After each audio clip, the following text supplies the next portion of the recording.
Welcome to the Easy Computer Fixes channel, and this is of course the following series on where to download stuff.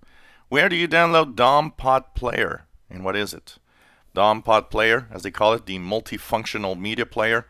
It's basically a media player that is much more complete than what anything Windows has. So if you're looking for something that will play every format, regardless, Daumpotplayer is a great player. Remember that when you download it and install, it's going to ask you if you want to install the extra packages. Say yes, because you want to have the extra packages.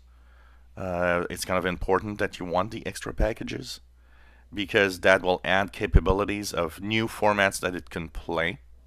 So don't forget about that. And it's basically here that you get the 32 or 64-bit version of this. If you're looking for a good player, it's one of my favorites personally.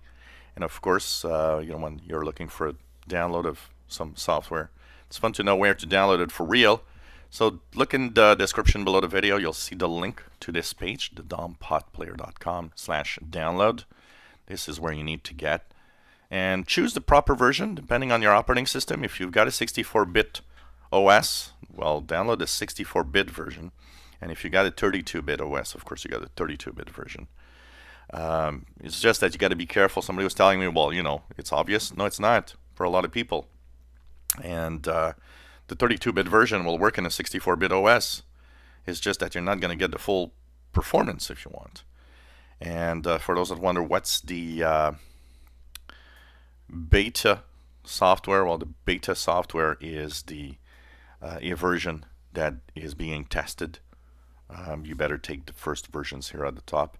You've got the codecs here that you can download, open codec setup. But don't worry, when you install Daumpotplayer, it's also going to ask you, do you want to have the extra codecs? Just say yes.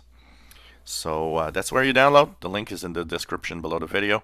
And it is a pretty good multimedia player. I use it all the time on my machines. If you enjoy my videos, please subscribe, give us a thumbs up. Thank you for watching.